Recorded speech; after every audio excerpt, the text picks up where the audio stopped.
the run-up towards launch when it comes to new gaming titles, fans of whatever franchise in question are always clamoring around looking for news, looking for information, looking for updates about the forthcoming game that they may have an invested interest in or game that they may have pre-ordered, etc. To facilitate the need for information, what a lot of gaming franchises like to do is utilize things like social media in text-based formats to just give us the information by way of leaks, etc. So a good example of this is with Need for Speed. As you know, on their website they've got the Under the Hood articles, which are weekly articles which basically update you on up and coming features for the actual game itself. They also utilize their Twitter page. The Forza franchise, both Motorsport and the Horizon series, both utilize the same type of format, basically relying on you to either A, have your own Twitter account, which I know might seem a bit strange but not everybody has, or B, have to go over to the website and actually do a little bit of reading, which again not everybody likes to do. Now, as is always the case, Ivory Tower have decided they want to try and take things another level. They want to try and be a little bit more ambitious with this. As of yesterday, April the 5th, they launched a brand new series, a video based series on the Ubisoft YouTube channel, simply titled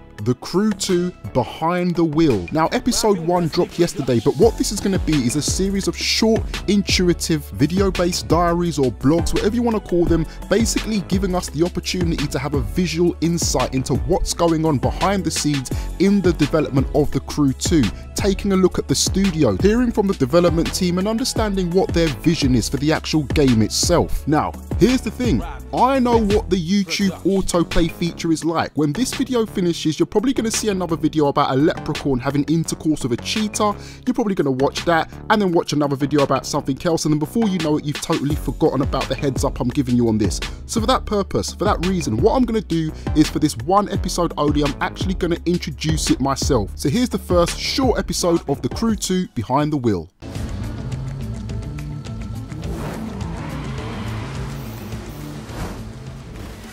Hi and welcome to the first episode of Behind the Wheel. My name is James Reese, community developer on The Crew 2 here at Ubisoft Ivory Tower. There are a lot of exciting things going on at the studio, and for some time now the dev team has been wanting to give you a glimpse of what's going on behind the scenes. We just announced our new release date, June 29th, and what better opportunity than this first episode to show you how we've put these extra months to good use. We'll be having a chat with Studio MD Ahmed Boukhalifa in just a moment, but first we've got a quick message from creative director Stéphane Bellet about an initiative very close to the team's heart.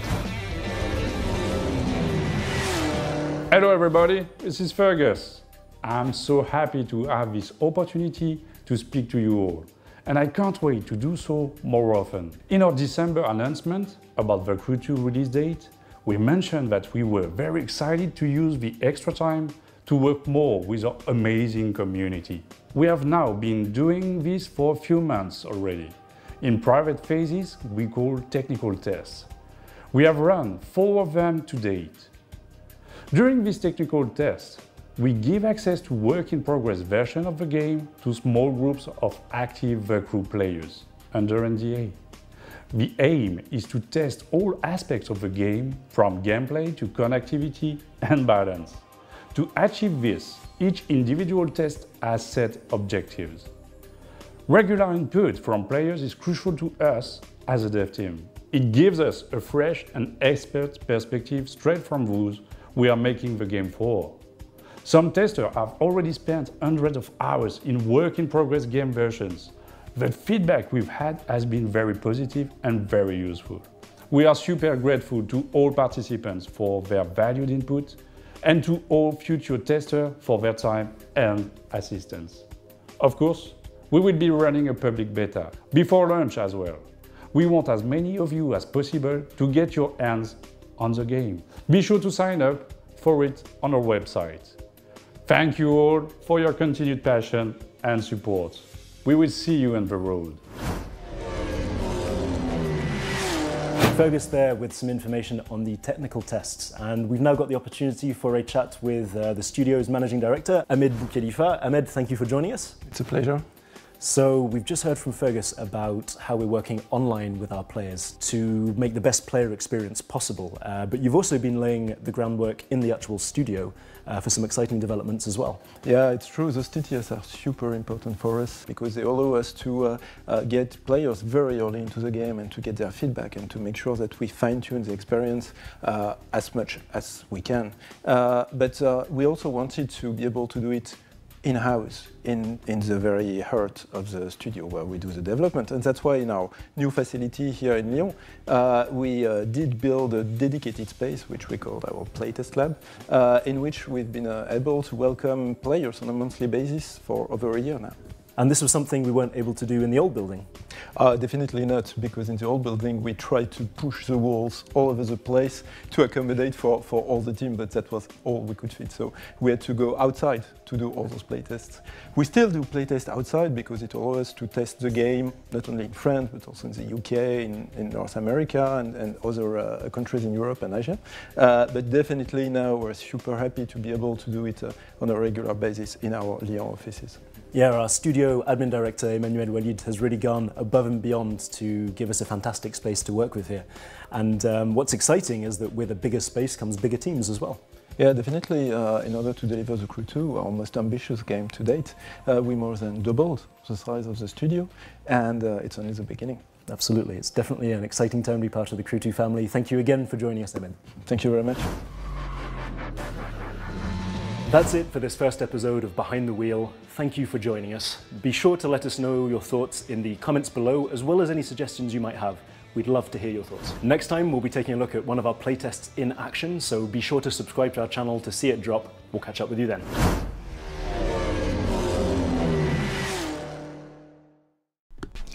So there you have it. As I mentioned, short and snappy, not too long, something that can definitely keep your attention if you've got a short attention span.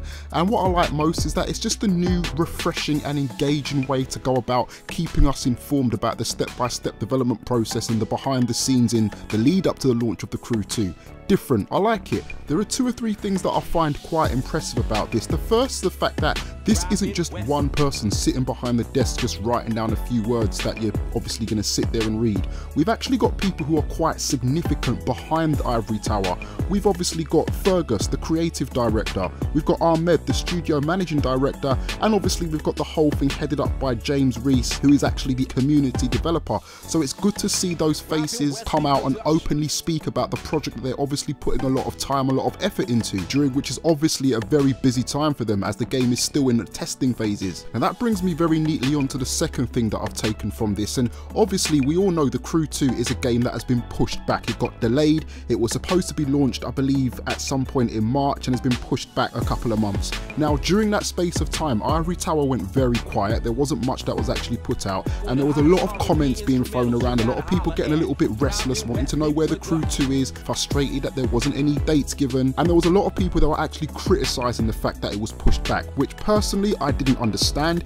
because had they pushed out a game that was unfinished, had they pushed out a game that was full of bugs, then those very same people would be the first people to start criticising and hammering them. It's good to see that we now understand what was happening in that space of time. Periodic testing of the game, strategic testing to iron out glitches, to fix potential problems, to get important feedback, player to player feedback, player to developer feedback I should say, and gather as much information as possible to ensure that the game has as smooth a launch as can be expected. Now, as you heard Fergus explain in the video, so far there have been 4 different technical tests that have been run, and obviously he also mentioned the fact that these tests are actually as part of closed alpha testing, so they obviously handpick and select certain people from around the world to have short-term access to early development builds of the game to aid in this development process. Now, I'm going to be totally honest with you guys, I have actually played a closed alpha version of the game. I have played an early build of it. I was fortunate enough to be one of those selected via Ivory Tower invite to be part of that testing phase. Now, this is the first time you've actually heard me openly say this, and the reason being is because unfortunately I can't talk about my actual in-game experience as part of the non-disclosure agreement, or NDA as some people refer to it, that again you heard Fergus talking about. Obviously I want to honour that, I don't want to disrespect it. It was a privilege to be able to play it, so as much as I'm dying to talk about this game and all the different improvements and all the different benefits, etc. Unfortunately, it's not something I'm able to do at the moment, but the only reason I brought it up was just to co-sign what was mentioned in the video. They are definitely going through a very stringent testing process. I can vouch for that. Speaking of testing processes, don't forget there is going to be a public beta coming out for you guys to have a chance to get your hands on an early build on the game as well. All you have to do is head over to their site and choose your platform. I'll drop a link to that in the description box for you. What I also found quite interesting was the fact that despite the fact that they're working under one of the biggest corporations in gaming, Ubisoft, despite being part of such a huge umbrella, in the actual development of the Crew 1, they didn't have enough office space. They didn't have enough square space on the office floor to get through all of the procedures they wanted to in terms of inviting people down for public testing, etc. And I think it's really important that they actually shed the light on that, because obviously when we think about gaming, we think about independent indie developers. When they're putting their games together, you think to yourself, well, that's an independent development team. Obviously they're not backed by a huge corporation, so we can make allowances for the fact they've got small studios, they've got working constraints, etc. But you wouldn't expect a team like Ivory Tower, backed by Ubisoft, to have those same sort of problems. And I guess what that does is it allows you to look at certain things in a new light and have even more respect for the successful project they managed to launch last time round. So good on them. Well done, fellas. Well done, chaps. So don't forget, subscribe to the Ubisoft channel. Make sure you turn your notifications on to ensure that you don't miss the next episode of the Crew 2 Behind the Wheel.